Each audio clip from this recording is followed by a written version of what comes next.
You sat down to rest. 10 minutes in, your chest tightened. A voice in your head said, "Get up, you're behind." So you did. That wasn't discipline. That was a program running exactly as designed. Most people call this a productivity problem. It isn't. It's older than your calendar, older than your job, older than the last 10 years of your life. Somewhere back there, your brain learned that stillness was not safe. And once a brain learns something like that, it does not forget it just because you grew up. This is not about laziness. It was never about laziness. Laziness is a character judgment, and your nervous system does not deal in character judgments. It deals in threat and safety. If rest triggers alarm, your brain is not broken. It is protecting you from something it once decided was dangerous. So what did it decide exactly and when? For a lot of people, the answer traces back to childhood, to a home where stillness was noticed and punished, even quietly. A parent who read idleness as disrespect. A house where being busy was the price of being left alone. A caregiver whose mood you learned to track constantly, which meant your body never fully powered down. Peter Levine, the researcher who developed somatic experiencing, describes this kind of chronic vigilance as a nervous system stuck in survival mode, unable to complete its natural cycle back to calm. You didn't choose to stay alert.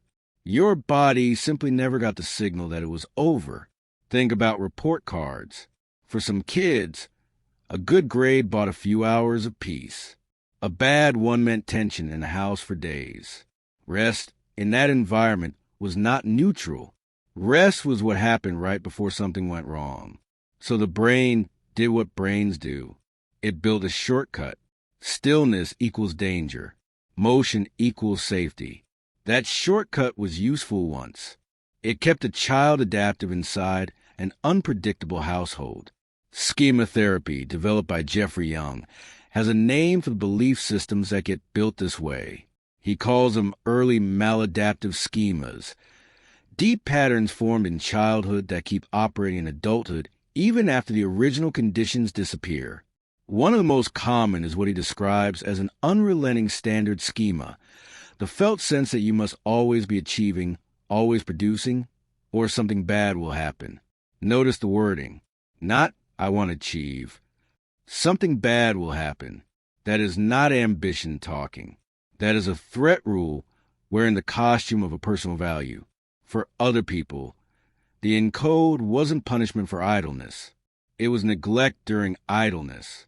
A house where nobody checked on you unless you were being useful, unless you were performing, unless you were needed for something. Stillness in that home wasn't dangerous. It was invisible. And to a child's nervous system, invisibility can register as its own kind of threat, because being unseen once meant being unprotected. Now picture the same pattern in a workplace. You finish a project early. Instead of relief, you feel exposed, like you should immediately look busy again before someone notices you have time. That is not ambition. That is the same shortcut, decades later, wearing a different outfit. Now, picture in a relationship.